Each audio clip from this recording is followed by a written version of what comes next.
Quero saudar você com a graça e a paz do Senhor, amém? É tão bom quando Deus separa um tempo para falar ao nosso coração, para ministrar a nossa vida, para renovar a nossa alma. E a minha sincera oração é que esses dias, para mim e para você, não sejam só dias onde nós estejamos aqui cumprindo uma agenda. Não sejam só dias onde nós nos reunamos aqui, atendendo uma convocação da liderança da igreja. Mas a minha sincera oração é que sejam dias esses, aonde Deus fale ao nosso coração, aonde Deus renove a nossa vida, e a gente consiga sair daqui com um novo olhar, com um novo sentir, e vivendo as coisas que Deus tem para a nossa vida e para a nossa história. Amém, irmãos? Quero convidar você a abrir sua Bíblia comigo, no texto do profeta Abacuque, capítulo 2, e quero ler com você do verso 1 ao verso de número 4. Livro do profeta Abacuque, capítulo 2, versos de 1 a 4. Como o pastor João Emílio falou alguns instantes atrás, é possível que nesse ano você tenha tido algumas perdas. Mas o grande desafio da vida é a gente enfrentar as derrotas sem nos tornarmos derrotistas, enfrentarmos as amarguras sem nos tornarmos pessoas amarguradas, enfrentarmos a ingratidão que por vezes nos abraça e atravessa o nosso caminho, sem permitir que nós nos tornemos pessoas ingratas. O grande desafio da fé é a gente conseguir passar pelas mais variadas estações da vida, sem esquecermos que eu e você, independente das circunstâncias, nós somos mais do que vencedores por aquele que nos amou. Amém, irmãos? E nessa noite eu quero pensar com você sobre alguns princípios da palavra de Deus que eu e você precisamos praticar, para que nós possamos, mesmo em meio às lutas e dificuldades, enfrentar ou experimentar melhor tempos de renovação. E a palavra de Deus diz assim no livro do profeta Abacuque, capítulo 2, a partir do verso 1: Eu me colocarei sobre a minha torre de vigia, e ficarei sobre a fortaleza, e vigiarei, para ver o que ele me dirá, e o que terei como resposta à minha queixa. Então o Senhor me respondeu e disse: Escreve a visão em tábuas, de forma bem legível, para que até quem passe correndo possa lê-la, pois a visão é ainda para o tempo determinado e se apressa para o fim. Ainda que demore, espera, porque certamente virá e não tardará. Vede o arrogante, a sua alma não é correta, mas o justo por sua fé viverá. Vamos falar com Deus? Obrigado, Senhor, pela tua palavra. E tudo que nós queremos nesta hora é que essa palavra alcance a nossa vida e faça diferença na nossa história. É o que te pedimos em nome de Jesus. Amém. Eu confesso que tenho uma verdadeira admiração pelo profeta Abacuque. Até porque Abacuque ele tem muito a ver com a minha vida e com a sua vida. Se você olhar no capítulo 1 de Abacuque, você vai perceber nas palavras de Abacuque algumas orações que eu e você, se ainda não fizemos, se ainda não verbalizamos, pelo menos já pensamos. Abacuque começa o seu livro fazendo uma pergunta ao Senhor: até quando? Até quando, Senhor, eu vou clamar e o Senhor não vai me responder?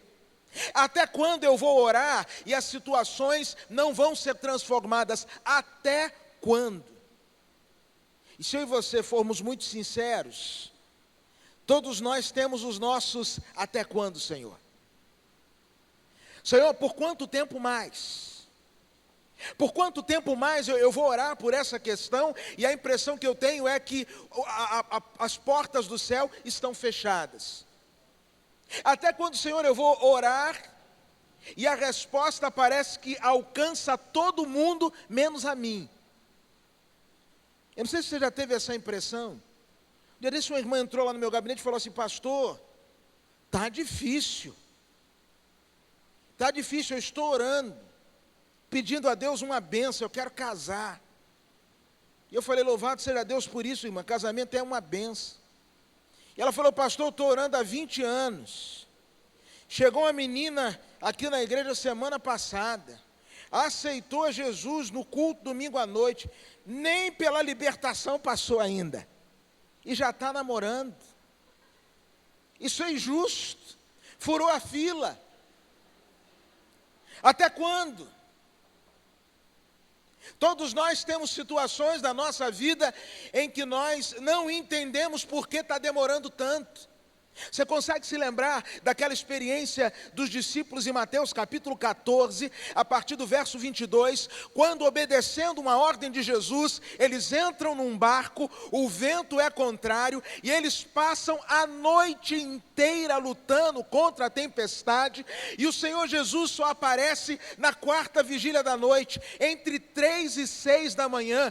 Por que demora tanto? Uma outra coisa que me chama a atenção no livro de Abacuque é aquela declaração de fé de Abacuque, que está lá no capítulo 3, a partir do verso de número 17, quando o discurso é outro, parece ser outra pessoa, é um outro homem, é um outro coração. Se no capítulo 1 a gente encontra um Abacuque impaciente, querendo ver mudanças, quando a gente chega no final do livro, no capítulo 3, a gente começa a perceber que ali está um homem que aprendeu a viver apesar das circunstâncias. Ele vai dizer no verso de número 17, olha: ainda que a figueira não floresça, não haja fruto na vide, ainda que o produto da oliveira fale, e os campos não produzam mantimento, ainda que o rebanho seja exterminado do estábulo, e não haja gado nos currais, mesmo assim eu me alegrarei no Senhor, e exultarei no Deus da minha salvação. É outro coração, é outra atitude. Se no primeiro capítulo é o máximo da impaciência, no último capítulo a gente vai encontrar um homem dizendo assim: Senhor, se nada que eu quiser venha a ocorrer, olha, ainda assim, estamos juntos. Se as portas não se abrirem, estou com o Senhor. Se a cura não chegar, estou com o Senhor. Se o quadro não mudar, eu estou com o Senhor. O que aconteceu com esse homem? Eu gosto sempre de pensar que entre o Abacuque do capítulo 1 e o Abacuque do capítulo 3, a gente precisa ser apresentado ao Abacuque do capítulo 2. E no capítulo 2, ocorrem algumas coisas na vida de Abacuque que foram determinantes para que ele transformasse a murmuração em hino de adoração. Aconteceram algumas coisas que foram determinantes para que ele parasse de reclamar e, apesar das circunstâncias, conseguisse adorar. E quero nessa noite pensar com você sobre quais coisas foram essas. A primeira coisa que me chama a atenção está logo no verso de número 1, quando ele diz assim: eu me colocarei sobre minha torre de vigia, ficarei sobre a fortaleza e vigiarei para ver o que ele me dirá e o que terei como resposta à minha queixa. A primeira atitude que me chama a atenção neste texto foi a decisão de Abacuque de sair do lugar comum. A torre de vigia era o lugar aonde o atalaia ficava, era uma torre acima do muro, E o atalaia dali, ele tinha uma visão privilegiada. Dali ele via o inimigo se aproximando. Dali ele conseguia contemplar o tamanho do exército que chegava. Dali ele conseguia ver as coisas a uma certa distância. A visão era outra. E a primeira decisão de Abacuque para chegar lá no Abacuque do capítulo 3 foi sair da cozinha e subir para o andar de cima. Existem algumas coisas, irmãos, que nós não conseguiremos ver enquanto nós ficarmos no andar de baixo. Eu posso me lembrar da experiência de Elias. Elias, ele recebe de Deus uma ordem difícil de se cumprir. Vá lá ao rei Acabe e diz que não vai chover nos próximos anos, senão segundo a tua palavra. E depois Deus fala com Elias assim: mas você vai lá para o ribeiro de Querite e vai beber água do ribeiro. E o ribeiro de Querite só tinha água quando tinha chuva. Logo, se não vai ter chuva, como é que vai ter água? Mas ele obedece. Deus fala ainda um outro absurdo para ele: eu vou ordenar aos corvos que te alimentem. Corvo é considerado abutre, come até o filho. Vai levar hambúrguer para profeta, irmãos? Mas ele acreditou, foi para lá, para Querite. Um belo dia o rio seca, ou a fonte seca. Deus falou: não se preocupe, aquilo que te surpreende não me surpreende não. Eu já separei uma viúva para te sustentar. Ele vai andando lá para Sarepta. Quando chega na entrada da cidade, tem uma viúva catando uns gravetos. E eu imagino Deus falando com ele assim: essa é a sua viúva. E ele talvez falando assim: Senhor, se o senhor não sabe brincar, não brinca. Essa não tem nem para ela, como é que vai ter para mim? O senhor falou: faça o teste. Ele diz assim: minha senhora, me dê um copo d'água. E quando ela vai pegar a água, ele diz assim: mas para não me dar só água, traz um bolinho para eu comer também. Vai que água pura faz mal, né, irmãos? Aí um bolinho sempre ajuda. Aí a mulher fala assim: bateu na porta errada, meu senhor. Eu vim aqui colher uns gravetos para fazer uma refeição, para que eu e meu filho comamos e morramos.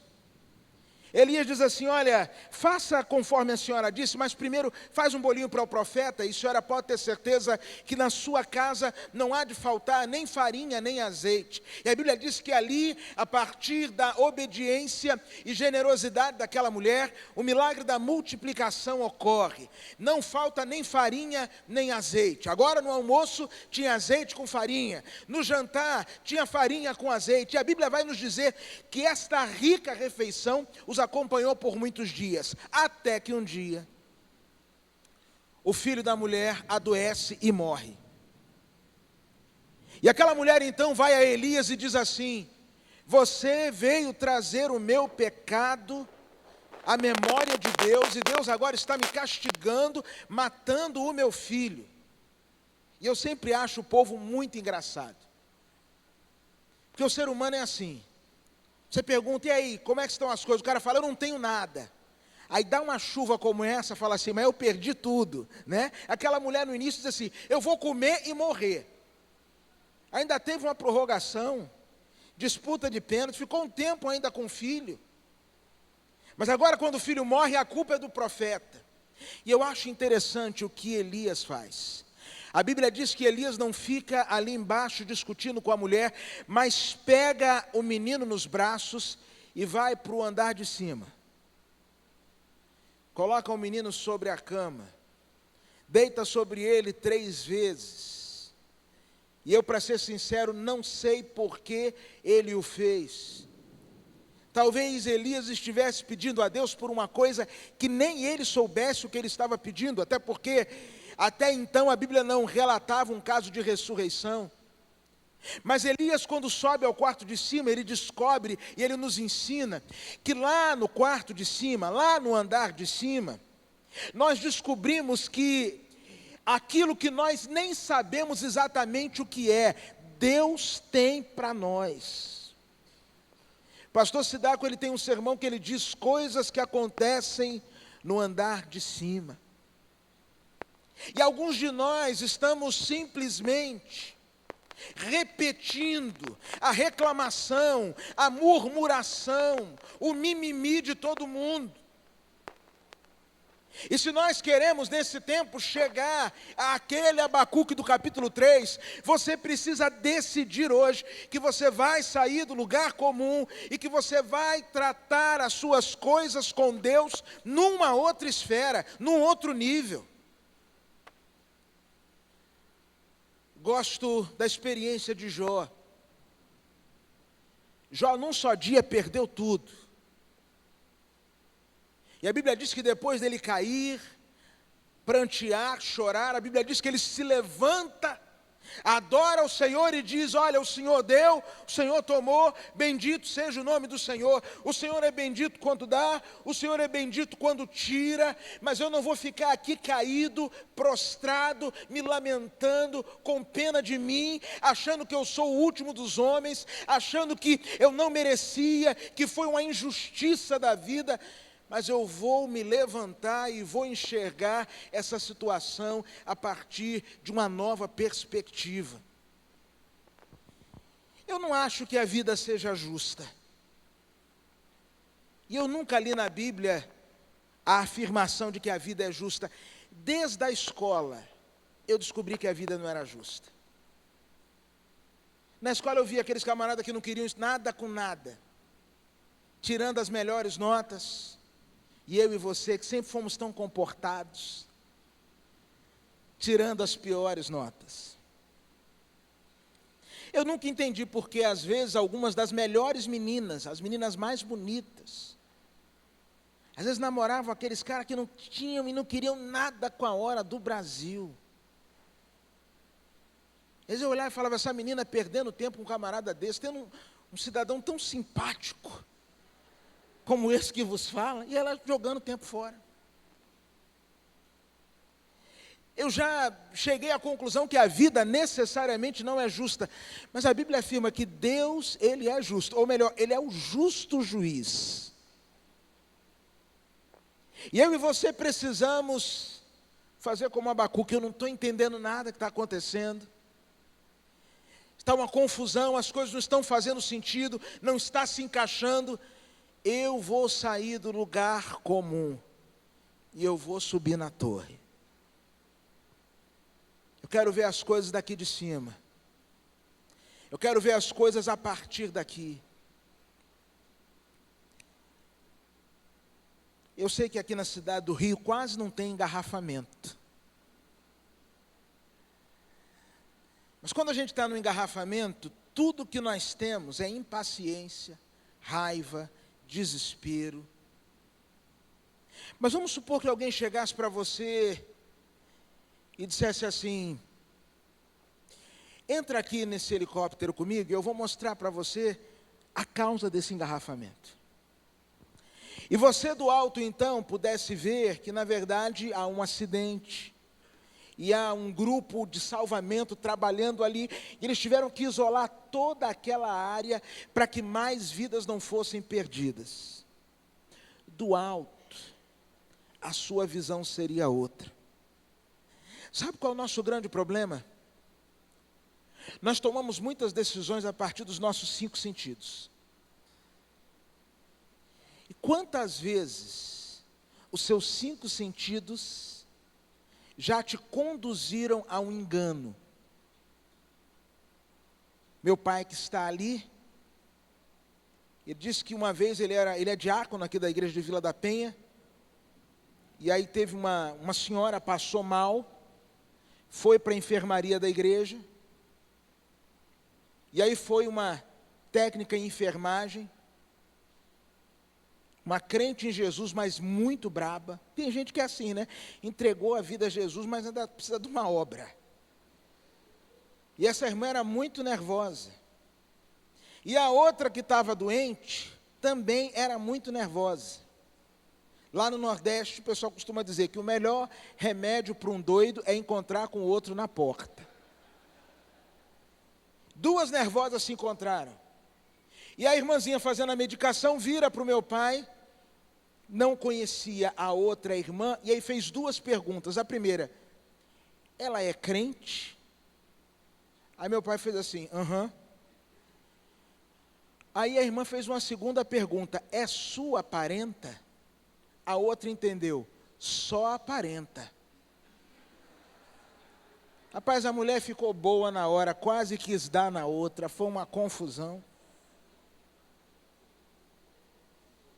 Porque os nossos 5 sentidos, quantas vezes você já viu uma coisa que não era exatamente aquilo, você ouviu, você provou alguma coisa, nós nos enganamos. Não foi essa a história do menino que ajudava Eliseu? Ele acorda pela manhã, vê o morro cercado e diz assim, nós estamos perdidos.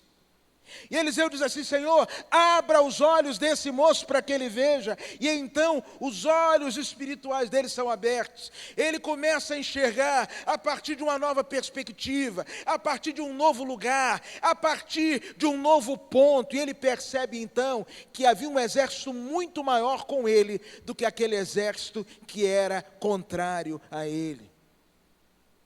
Por isso você precisa hoje decidir que não vai ficar no térreo, eu vou subir.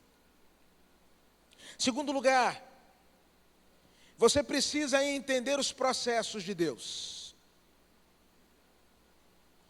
Os processos de Deus. A gente hoje vive uma geração onde tudo é muito rápido. E o Senhor vira para Abacuque e diz assim, então o Senhor me respondeu e disse, escreve a visão em tábuas de forma bem legível, para que até quem passe correndo possa lê-la. Pois a visão é ainda para tempo determinado, se apressa para o fim. Ainda que demore, espera. Nós não gostamos de esperar. Eu estava vendo hoje no aeroporto, a moça lá da companhia aérea falou assim, atenção senhores passageiros do voo tal, quando estive na cidade do Rio de Janeiro, o seu embarque começa pelo portão tal. A porta nem aberta estava, mas uma fila de umas 100 pessoas em pé. E uma senhorinha virava para o marido e falava assim, fulano vem, vem fulano, vem. Eu falei, será que falaram para ela que os assentos são marcados? Será que ela tem essa informação?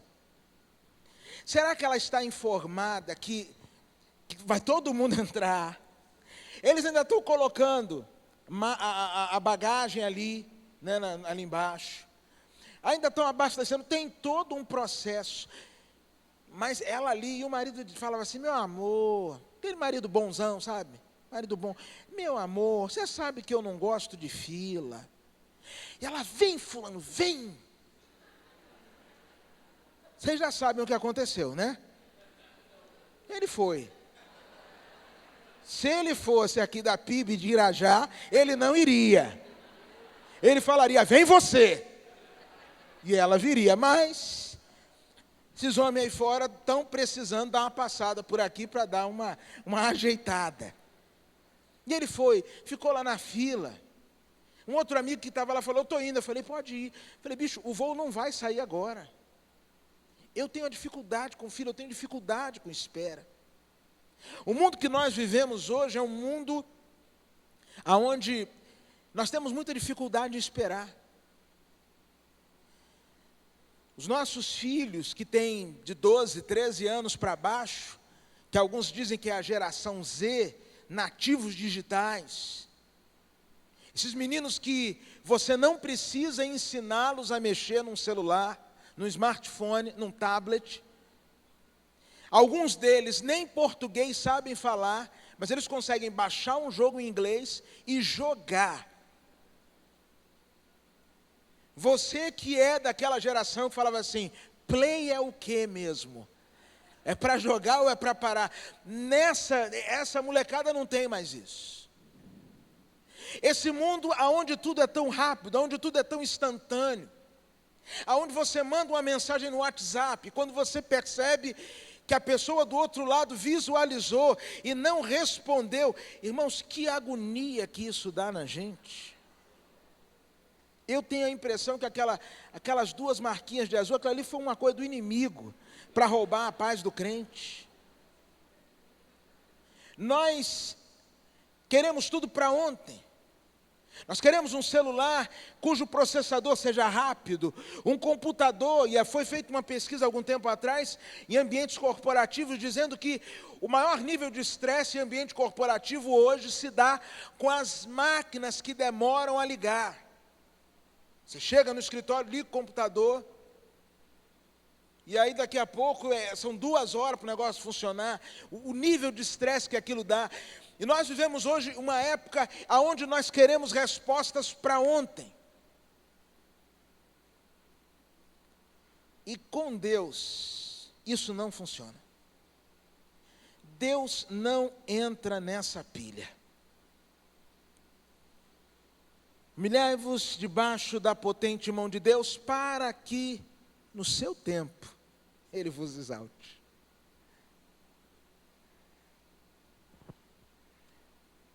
O Senhor ensina para Abacuque, quer ensinar para nós, que algumas coisas que Deus vai fazer na nossa vida, elas vão ser processuais, não vai ser um ato. A gente desiste muito fácil porque a gente queria que tudo fosse muito rápido. E a gente se cansa muito das coisas porque a gente coloca a esperança no lugar errado. Eu estava um dia desse com o pastor Sam Tippett, e ele estava dizendo que um dia Deus falou ao coração dele, que ele disse que estava muito cansado, estava estressado com o ministério, cansado do povo de Deus, cansado. E aí ele abriu a Bíblia e Deus falou com ele assim: Sam, das duas uma, ou você é mentiroso ou eu. Ele falou: mas por quê, Senhor? Porque você diz para todo mundo que espera em mim. E eu digo para todo mundo que aquele que espera em mim, renova a força. Então, ou eu estou mentindo na minha palavra, ou você está mentindo na sua. Ele falou: Senhor, eu estou mentindo. Nós esperamos nas pessoas. Quanto de desgaste a gente tem dentro de casa que a gente espera que o marido mude. Minha esposa, ela fala comigo assim: Tércio, eu não sei quando você vai entender que o melhor lugar para colocar a chave do carro é aqui nesse negocinho aqui chamado chaveiro. Você pendura aqui. Isso vai diminuir o seu estresse. Na hora de sair de casa, que você fica nem doido: cadê a chave do carro? Criança, acha a chave do carro. Tem que ir para a igreja, acha a chave do carro. Ela falou: abençoado, se você colocasse aqui, estava resolvido. Mas isso é o mínimo. Isso é uma coisa básica. Quantas outras situações nós já cansamos. Eu já ouvi gente falando assim: pastor, eu vou parar de orar por fulano.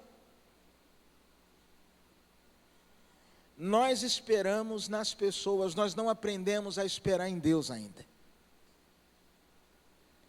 O Senhor falou assim: escreve aí a visão.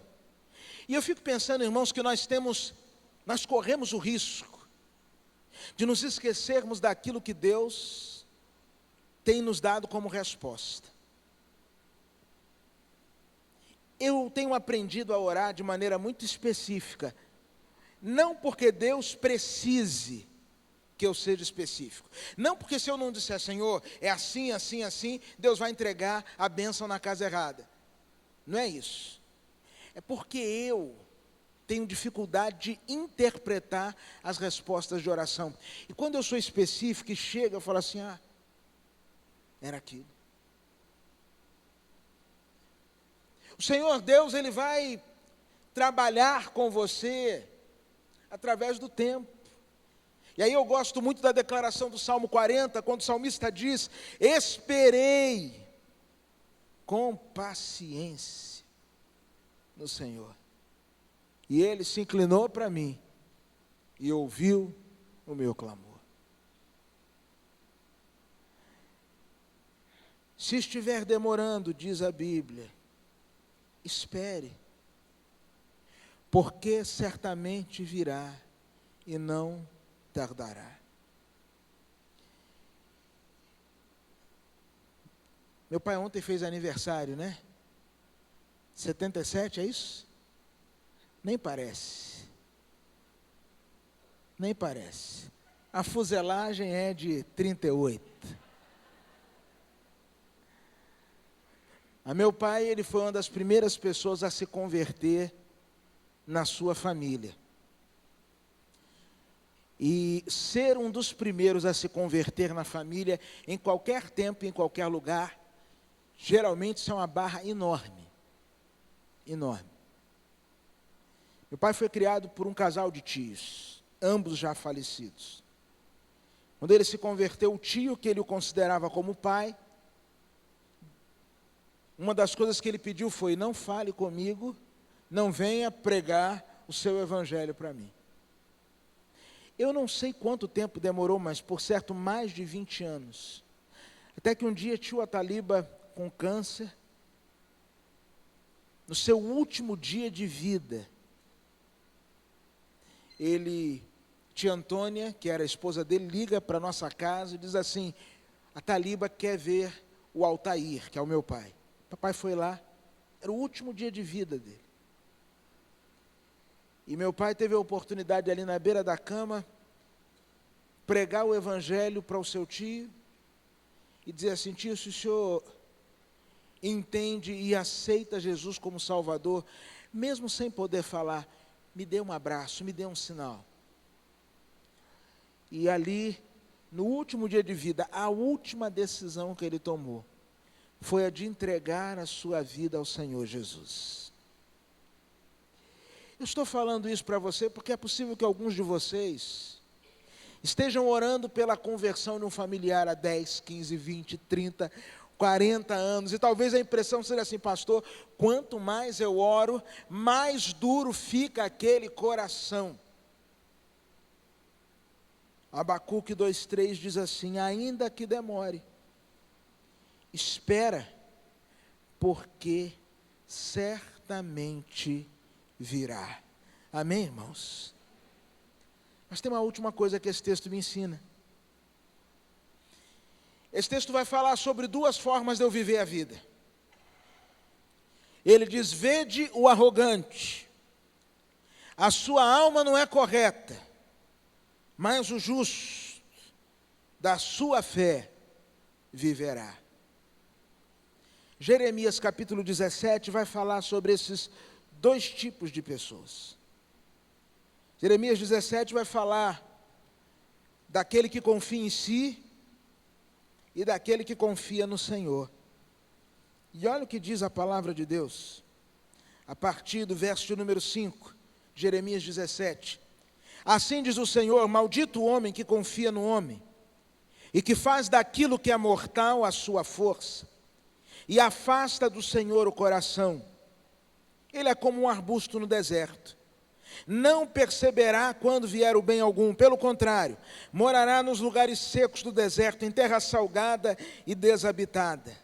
Bendito o homem que confia no Senhor, cuja esperança é o Senhor. Ele é como árvore plantada junto às águas, que estende suas raízes para o riacho. Não temerá quando vier o calor, pois sua folhagem sempre estará verde, e no ano da seca não ficará preocupado, nem deixará de dar o fruto. O coração é enganoso e incurável, mais que todas as coisas. Quem pode conhecê-lo? Eu, o Senhor. Examino a mente, provo o coração para retribuir a cada um, segundo os seus caminhos e segundo o fruto das suas ações. Duas pessoas: o que confia em si e o que confia no Senhor. Eu a cada dia estou mais convencido daquela realidade do Salmo 124, quando o salmista diz: se não for ao Senhor que estiver ao nosso lado. Eu a cada dia estou mais convencido da minha dependência de Deus e da minha fragilidade. Deixa eu dizer uma coisa para vocês: eu não consigo vencer por mim mesmo nenhum pudim. Eu às vezes começo a fazer uma dieta, aí eu abro a geladeira, está lá um pudim me olhando, ele fala assim: psiu, Tércio, por que você não olha mais para mim? O que eu te fiz? O que a berinjela tem que eu não tenho? Aí eu não resisto. E aí eu pego um pedaço, e eu tenho toque, eu gosto das coisas bem certinhas, e às vezes eu corto de maneira indevida, eu corto mais um pedaço para acertar, e corto mais um pedaço, até que no último pedaço eu lembro que a colher não foi feita para cortar, aí eu pego a faca, aparo, e deixo ali um pedacinho. Mas não é gula, é desejo de acertar. Irmãos, eu não me defendo nem de um pudim. Que dirá das grandes lutas da vida? Ele diz assim: olha, o soberbo, a sua alma não é reta nele. O que se acha, o tal, o poderoso. Semana eu estava assistindo um pregador na internet que ele dizia assim: meus irmãos, quando eu paro para orar, pode chegar lá no céu para falar com Deus, Abraão e Moisés vão ter que entrar na fila, porque papai está falando comigo. Eu falei: nosso pai, vão para a fila. E eu quase falei: por final. Irmãos, quanta soberba, quanta bobagem. Se o Senhor não guardar a cidade, em vão vigia a sentinela. Se o Senhor não edificar a casa, em vão trabalham os que a edificam. A Bíblia diz no final do livro de Judas, lá pelo verso 24, que é Ele que é poderoso para nos guardar de tropeçar. O justo, pela sua fé, viverá. Eu creio que tudo aquilo que Deus prometeu na sua palavra, que Ele vai fazer por mim, independente das circunstâncias, Ele vai cumprir. Vamos orar ao Senhor. Vamos falar com Deus. Pastor João já está nos conduzindo nesse tempo de oração.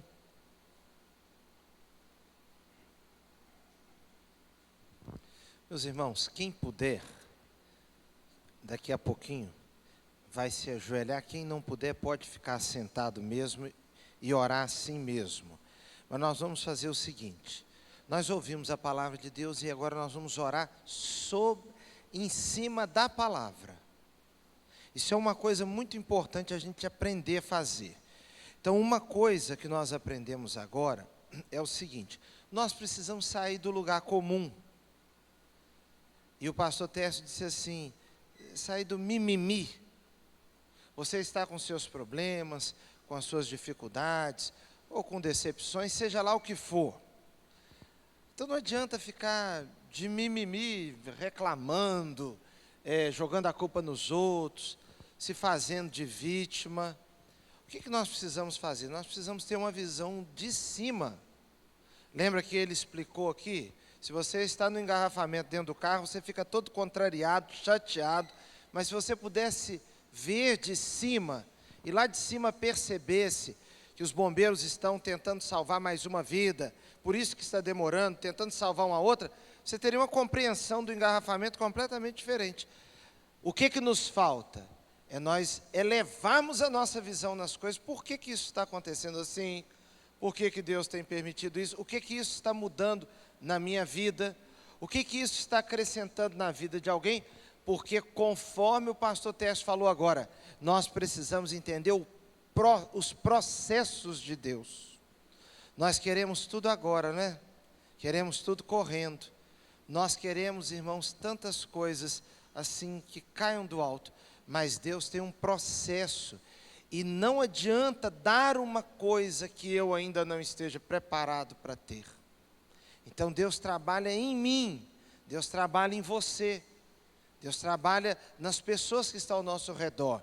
Vamos orar agora nesses dois sentidos. Uma, que Deus nos dê uma visão de cima. Você observar a sua vida de cima, do jeito que Deus vê. Não do jeito que os outros estão olhando, nada disso. Então, olhar de cima. Outra coisa, Você e eu entendemos os processos de Deus. O que Deus está trabalhando. Como diz a Cassiane, quando ele fica em silêncio, é porque ele está trabalhando. E quando não fica em silêncio também, quando está falando, ele está trabalhando, porque Deus não para de agir na nossa vida.